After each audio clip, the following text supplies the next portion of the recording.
윤석열 정부 초대 내각 후보들의 인사청문회가 절반 이상 진행됐지만 한덕수 국무총리 후보자의 인준을 비롯해서 내각 출범이 순탄치 않을 것으로 보입니다. 정치가 있는 저녁 정가는 오늘은 장성철 대구 가톨릭대 특임 교수와 함께하겠습니다. 자, 어서 오세요. 네, 안녕하세요.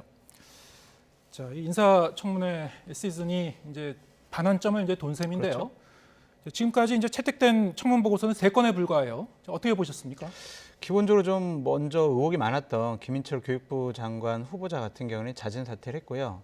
상당한 수준으로 의혹을 받고 많은 질타를 받고 있는 정호영 보건복지부 장관 후보자 같은 경우는 본인 스스로는 도덕적인, 윤리적인 문제가 없다라고 본인 스스로 규정을 내렸어요. 네. 그리고 인수위에서는 많은 의혹들이 해소된 거 아니야? 이런 이제 방어막을 치고 있는 거고요.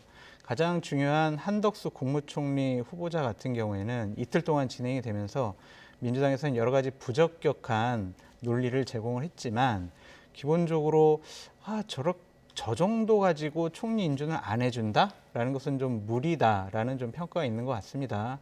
그리고 다음 주 월요일 날에는 가장 관심이 집중될 그 한동훈 법무부 장관 후보자와 관련된 인사청문회가 예정되어 있습니다. 그것을 좀 주목해서 보셔야 될 것 같고요.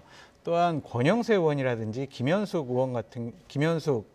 장관 후보자 같은 경우에는 아직도 인사청문회 일정을 잡지를 못했어요. 예. 이런 것들을 보면 결국에는 자꾸 인사청문회를 열기로 했다가 연기하고 파행되고 아직도 일정 못 잡고 이런 것을 보면 민주당에서 너무 신정부 출범에 대해서 발목 잡기 하는 것이 아니냐, 그러한 평가를 좀 받을 수 있을 것 같고요.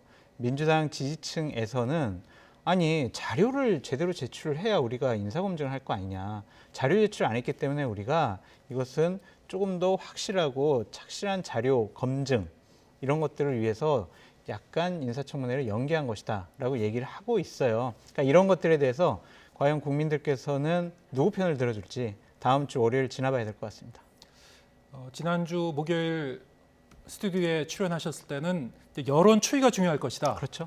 네, 사퇴 압박이 강하면은 본인도 견디기 어려울 것이고, 맞습니다. 예, 이 지명 철회나 아니면 그 자진 사퇴가 불가피할 것이다라고 이제 예상을 하셨는데 지금 말씀하셨듯이 정호영 후보자 같은 경우는 본인도 도덕적으로 문제될 거 없다. 당선인 측에서도 청문회에서 의혹이 상당 부분 해소된 거 아니냐 이렇게 얘기했어요. 근데 그것을 이제 방어막을 친다고 해석하셨는데요. 네. 자, 어떤 의미입니까? 그것은 제가 봤을 때 민심을 읽는 안테나가 좀 고장난 것이 아니냐라는 생각이 듭니다. 그러니까 정호영 장관 후보자 같은 경우에는 본인이 생각하는 윤리적인 도덕적인 기준과 일반 국민들이 상식적인 눈높이로 갖고 있는 도덕적인 윤리적인 기준이 좀 다른 것 같아요. 그래서 많은 분들이 특히 저 같은 경우에도 정호영 장관 후보자 같은 경우에는 다른 별에 사는 분이 아니냐, 어떻게 저렇게 도덕적인 기준이 다를 수가 있느냐라는 좀 평가가 나온 것 같습니다. 기본적으로 어떤 다른 정치적인 의미가 있는 것 같아요. 자진 사퇴라든지 지명 철회 이런 것들을 안 하는 것은 지금 한덕수 총리 후보자와 관련된 인사청문 그리고 총리 인준, 국회에서 인준 이런 것과 월요일 날 열릴 한동훈 법무부 장관 후보자의 인사청문회를 보고 나서 좀 민주당과 민주당 지지층의 공격의 포인트를 좀 넓혀보자라는 것 같기도 하고요. 또한 지금 정호영 후보자가 미리 사퇴해버리면 다음번에 민주당의 타겟은 결국에는 한덕수 총리 그리고 한동훈 법무부 장관 후보자에게 집중될 수밖에 없거든요. 그럼 일단은 그 두 분에게 가는 여러 가지 의혹과 사퇴 압력을 앞에서 막는 방패막이 같은 역할을 하는 것이다 라고 보여집니다. 하지만 지방선거를 앞두고 있는 국민의힘으로서는 상당히 지금 부담스러운 일들이 많이 벌어지고 있는 것이죠. 상당히 국민적인 여론이 안 좋은 상황에서 저렇게 버티기 하고 옹호하는 모습을 보이는 것은 결코 선거에 도움이 되지 않거든요. 그러니까 예를 들면은 정호영 후보자와 관련된 인사청문회 같은 경우에 민주당이 우리는 저 사람 인사청문 대상도 아닌 것 같아. 그래서 중간에 파행을 시켜가지고 그냥 철수해버렸어요. 인사청문회에서. 예. 그러니까 우리는 저 사람이 후보자 자격도 없다고 생각을 한다라고 할 정도로 강하게 공격을 하고 있거든요. 결국에는 이제 여론조사를 통해서 과연 정호영 후보자가 장관으로서 자격이 있느냐 없느냐 그런 여론조사를 분명히 할 거예요. 만약에 장관 후보자로서 국민들이 저 사람은 적당하지 않은 것 같아. 그렇게 되면 인수위나 윤석열 당선인이 밀어붙이긴 어렵겠죠. 그래서 제가 판단하기에는 일단 국민의힘 측에서 민주당과 합의를 해서, 합의라는 표현이 적당할지 모르겠지만 함께 인사청문 보고서를 채택 안 할 것 같아요. 네. 국회 차원에서. 그러면은 윤석열 당선인 같은 경우에 지명을 강행하기가 상당히 좀 어렵지 않을까라고 예측해 봅니다. 예. 저 아까 말씀하신 이 한동훈 법무부 장관 후보자 인사청문회가 이제 내일 모레 월요일로 이제 예정돼 있는데 이번 이제 예정된 인사청문회 중에서 가장 큰 이벤트 중에 하나 그렇죠. 아닙니까? 자, 근데 공교롭게 윤석열 이제 새 대통령 취임할 윤석열 당선인의 취임 하루 전이에요. 네, 문재인 대통령의 이제 마지막 임기 그 시점에 이제 청문회가 열리게 되는데 참 공교롭게 됐습니다. 그러니까 저는 민주당이 이 한동훈 후보자에 대한 인사청문회 날짜를 그 취임일 전날로 이렇게 정한 것이 과연 잘한 일일까라는 좀 생각이 들어요. 9일을 우리가 예상을 해보자고요. 그 당시에는 이제 문재인 대통령께서 오후 6시면은 또 이제 청와대 나가시지 않습니까? 그럼 많은 민주당 의원들이 또 배웅하고 환송하러 나갈 것이고 또한 여러 가지 다음날 취임식에 있었던 일들이 언론의 주목을 받을 거란 말이에요. 네.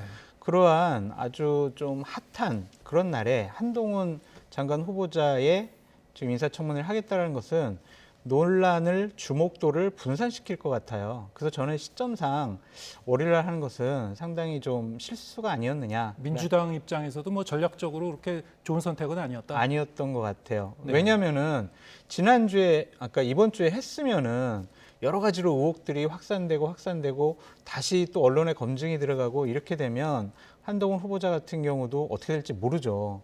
근데 지금 상황에서는 딱 그 월요일 날 하고 나서 다음날 취임식이란 말입니다. 그럼 민주당은 주목도가 떨어지는 반면에 아니 지금 인사청문회 법정 기한까지 어겨가면서 새 정부 출범하는데 법무부 장관을 인준을 안 해줘? 이것은 결국에는 발목 잡게 하는 거 아니야? 이런 프레임에 갇힐 수가 있어요. 그래서 저는 별로 좋은 선택이 아니라고 보여집니다.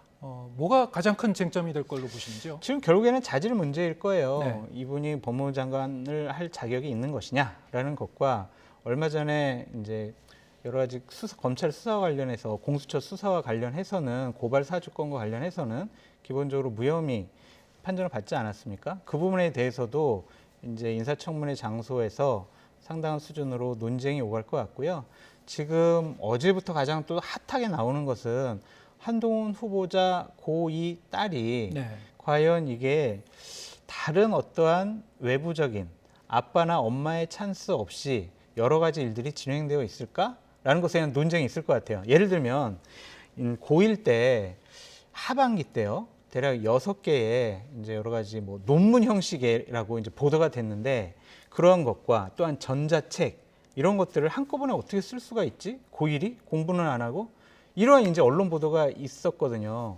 그거에 대해서 이제 한동훈 후보자 측에서는 아니 그건 논문이 아니다. 그거는 그냥 단순히 에세이 수준이다. 네. 그냥 여러 가지 글들을 그냥 자연스럽게 쓴 것이지 논문이 아니다라고 지금 말하고 있고 그것은 논문이 기재되는 곳에 이제 그런 에세이를 올린 것이 아니라 오픈 액세스라고 해가지고 그냥 간단한 절차만 밟으면 그냥 등재가 되는 누구나 올릴 수 있는 그런 그렇죠. 공간인가요? 그런 사이트에 올라간 거기 때문에 네. 무슨 예를 들면 조국 전 장관 자녀가 했던 그러한 아주 되게 수준 높은 논문이 아니다. 이것은 그냥 고등학생이 얼마든지 쓸 수가 있다라고 항변을 하고 있고 전자책 같은 경우에도요. 기본적으로 그냥 여러 가지 수업을 하기 위한 짜집기 형태다. 10장에서 30장 이런 거다. 거기에 무슨 새롭거나 중요한 새로운 사실들을 적어놓은 것이 아니다. 그냥 강의하기 위해서 하나의 예시로 나온 거다라는 식으로 항변을 하고 있어요. 그래서 지금 한동훈 법무부 장관 후보자는 해당 언론사와 이걸 주장하는 쪽을 법적 조치하겠다고 강하게 지금 반발을 하고 있는 상황이죠. 그러니까 이러한 것들이 9일날 상당히 논쟁이 될 것 같다라는 생각이 듭니다. 네. 자, 지금 상황이 한덕수 국무총리 후보자에 대한 이제 이 임명 동의를 다른 장관 후보자와 이제 연계하는 게 이제 민주당의 전략 아닙니까? 자, 이것이 어떻게 보면은 이 두 사안을 좀 연결하다 보니까 양당이 좀 거래를 하는 거 아니냐 이런 시각도 있을 것 같아요. 어떻게 보십니까? 그렇죠. 근데 이것도 민주당이 좀 좋지 않은 선택이라고 보여져요. 그러니까 한덕수 국무총리 후보자가 당신은 국무총리로서 자격이 없어. 그래서 우리는 반대하는 거야. 라는 인상을 국민들에게 줘야지. 아니, 한덕수 총리 후보자 그냥 뭐 자격은 있지만 우리는 정호영 장관 후보자나 한동훈 후보자 낙마시켜야 되기 때문에 이거를 우리가 거래 대상으로 삼을 수밖에 없어. 거래의 지렛대로 삼을 수밖에 없어. 라고 접근하는 것은 국민들이 좀 납득을 하지 못할 것 같아요. 한덕수 총리 후보자 같은 경우도 인사청문회 때 상당 수준의 여러 가지 논란들이 있었잖아요. 정관예우 이해 충돌 많이 제기가 됐죠, 의혹이. 그렇죠. 그런 것을 조금 더 설득력 있게 얘기를 해서 국민 여러분, 이 한덕수 국무총리 후보자요, 도저히 총리하기는 어려운 분 같습니다. 그래서 저희들은 인준을 국회에서 반대하겠습니다. 라는 쪽으로 접근해야지 이런 식의 거래 형태로 가는 것은 본인들에게도 좋지 않다. 결국에는 인사청문회를 접근하는 민주당의 전략과 전술이 좀 거래라는 이런 쪽으로 해석되는 것은 상당히 좋지가 않을 것 같아요. 네, 역시 이제 민심이 중요할 것 같은데요. 맞습니다. 한덕수 총리 후보자 임명에 대한 여론조사한 것이 있었습니다. 5월 첫째 주 조사한 건데요. 네, 화면 보시겠습니다. 네, 한덕수 국무총리 후보자 지명에 대한 여론, 잘못했다가 이제 45%, 잘했다가 33%, 부정적인 여론이 상당히 좀 아직도 이제 높은 편입니다. 그렇죠. 그러니까 저분이 이제 노무현 정권 때 총리를 하셔서 지금 윤석열 당선인 측에서는 뭐 이런 분이면은 민주당에서 반대 안 할 거야. 검증 쉽게 통과하겠지라고 생각을 했지만 공직을 하고 김앤장에서 고문하고 공직을 하고 김앤장에서 고문을 한 후에 다시 지금 총리 후보자로 나왔거든요. 그런 것에 대해서 국민들이 납득을 하지 못한다라고 해석할 수밖에 없습니다. 그리고 김앤장 같은 경우에는 김앤장 뭐 회장이나 사장 같은 분들은 야, 우리 직원이 국무총리가 됐어. 이런 식으로도 생각할 거 아니겠어요? 그렇다면 이거는 자기의 공적인 여러 가지 경험과 경력을 사적인 이익을 추구하는 데 사용한 것이 아니냐라는 국민적 비판이 있을 수밖에 없습니다. 대략적으로 보면 뭐 한 달에 3천만 원 정도, 1년에 한 4억 5천 정도 연봉을 받았다고 하고 4년간인가요? 한 대략 18억 정도 받았다고 하는데 그것은 너무나 과한 것이 아니냐. 하는 일이 뭐였냐라고 했더니 4가지를 했다. 뭐 어떤 걸 자문하고 어디 행사에 참문하고 와 이런 거 가지고 대략 18억을 주느냐. 그런 것에 대한 의구심이 국민적인 의구심이 있는 거다라는 좀 생각이 들고요. 또한 어쨌든 중요한 것은 총리로서 과연 적절하냐, 능력이 있느냐, 자격이 되느냐 이런 것들에 대해서 국민들이 좀 의구심을 표하는 것 같습니다. 네, 지금 이 인사청문회나 이제 검수완박 입법 다 이제 연결이 돼 있기 때문에요. 이제 함께 이제 여론조사에서는 어떻게 좀 민심이 흐르고 있는지 같이 보겠습니다. 화면 보시겠습니다.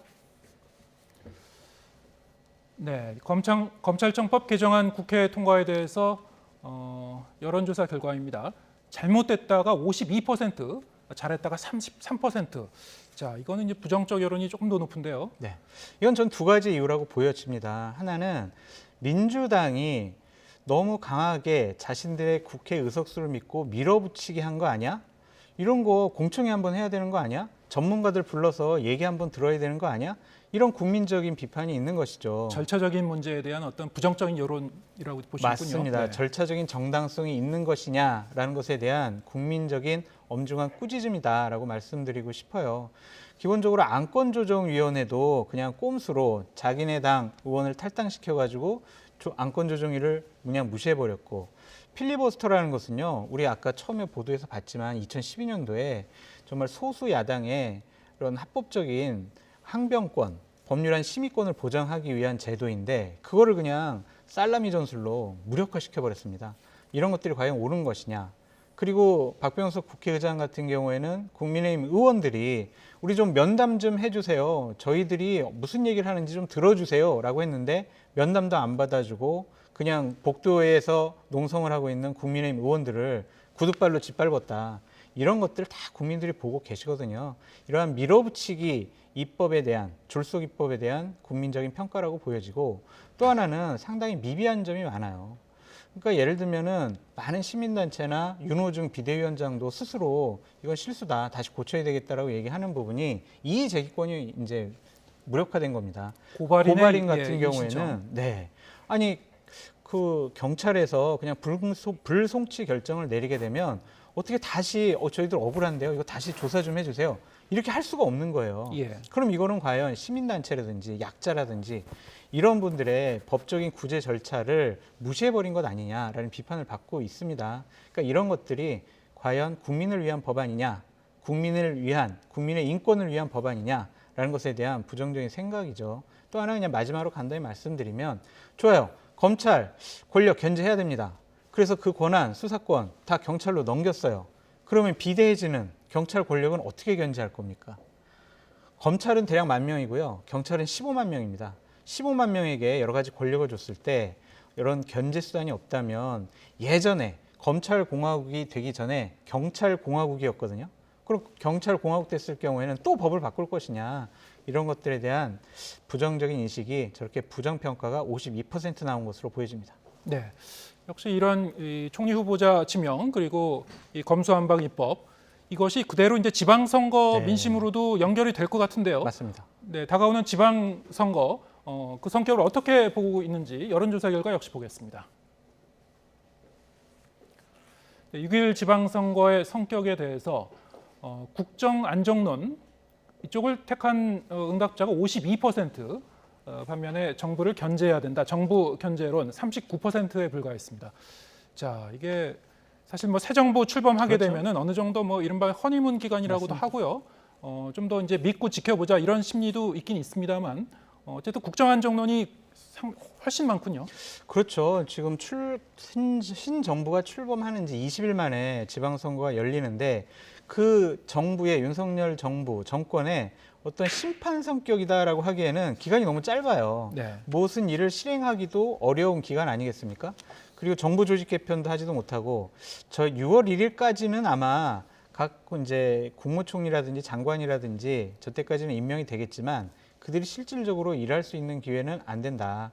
결국에는 좀 새로운 정부가 일할 수 있도록 좀 뒷받침해 줘야 되는 것이 아니냐라는 이제 국민적인 의견이 안정론이 52% 정도 나온 것 같은데 지금 여당 야당이요 서로 못하기 경쟁하고 있는 것 같아요. 못하기 경쟁. 네. 예. 만약에 민주당이 좀 대선 패배 이후에 당내 개혁을 잘하고 또한 지방선거 공천을 원활하게 했으면은 그래 지금 윤석열 정권이 좀 우리가 기대보다는 잘 못하는 것 같아.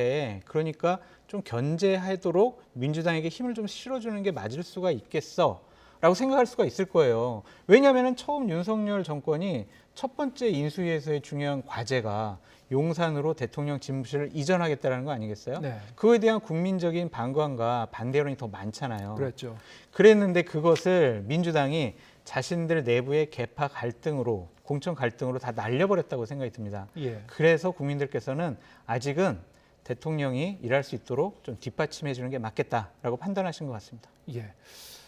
자, 뭐 양쪽이 이제 더 못하기 경쟁하고 있는 것 같다 이렇게 말씀하셨는데 좀 말씀하셨듯이 이제 민주당 쪽에서도 뭔가 이제 새 정부를 좀 더 견제해야 된다 이런 그 여론을 조성하려면은 거기에 맞게 이제 조치를 했어야 될 것 같은데 맞습니다. 오히려 더 좀 힘센 야당의 이미지가 좀 강해진 것 같기도 하고요. 그렇죠. 특히 검수완박 법안을 저렇게 밀어붙이는 것에 대한 국민적인 반감이 큰 것 같아요. 그래서 많은 국민들은 의심을 하는 거죠.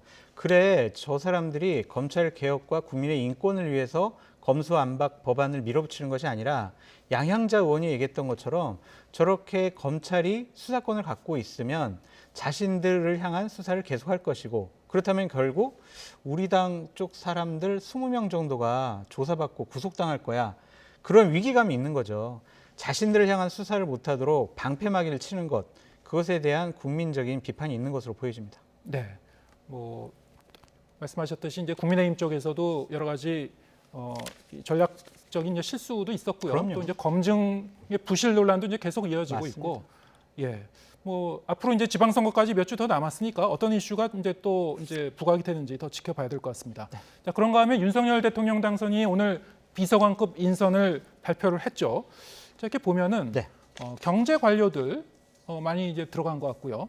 또 윤석열 당선인이 함께 일했었던 이제 검사 출신도 많이 인선이 된 것 같습니다. 근데 기본적으로 세 가지 특징이 있어요. 지금 예를 들면 오늘 19명의 비서관을 네. 이제 임명을 했는데 대략 캠프에 있었던 정치권 인사 예, 그리고 각 부처에서 좀 엘리트 공무원들 그리고 함께 검찰에서 근무했던 변호사, 검찰 출신의 변호사들을 이번에 비서관으로 좀 채운 것 같습니다. 경제수석실 산하에서는 6개 비서관을 임명을 했고요. 네. 그리고 정무수석실 산하에서는 2개의 비서관, 그리고 정책조정기획관실에서는 4개 비서관, 비서실장 산하에는 대략 7개 비서관을 임명을 했어요. 그래서 오늘 19개 비서관을 임명을 했는데 대략 일요일까지는 모든 비서관을 다 임명을 하겠다라고 지금 발표하고 있습니다. 예. 자, 그런가 하면 내일 이제 인수위가 해단식을 연다고 해요. 제가 방송 들어오기 전에 110개 국정과제 발표가 네. 있었잖아요. 그것을 이제 눈으로 한번 다시 보고 들어왔는데요. 특별한 게 없었죠. 예, 눈에 이렇게 들어오는 게 별로 없는 것 같습니다. 그러니까 그게 이제 윤석열 당선인이 후보 시절에 저는 이러한 일을 하겠습니다라고 정책 공약을 내세운 거 위주로 쭉 정리를 해놓은 것 같습니다. 예. 그러니까 인수위 차원에서는 새로운 그림을 그릴 수는 없어요. 그냥 지금까지 후보 시절에 내세웠던 그 스케치한 것들을 총 정리하는 것이 인수위의 역할이다. 예. 그래서 그 국정 과제를 갖고 신정부가 출범하면 각 부처나 청와대에서 새로운 여러 가지 일들을 해야 되는데 저는 인수위가 조용하게 차분하게 활동을 잘했다고 평가를 하는데 한 가지 좀 마음에 걸리는 게 있어요. 이번에 무슨 얘기를 했었냐면 저 발표를 하면서 우리가 합법적인 재정 준칙을 설정을 해서 재정 건전성을 우리가 확보하겠다라는 문구가 있거든요. 예.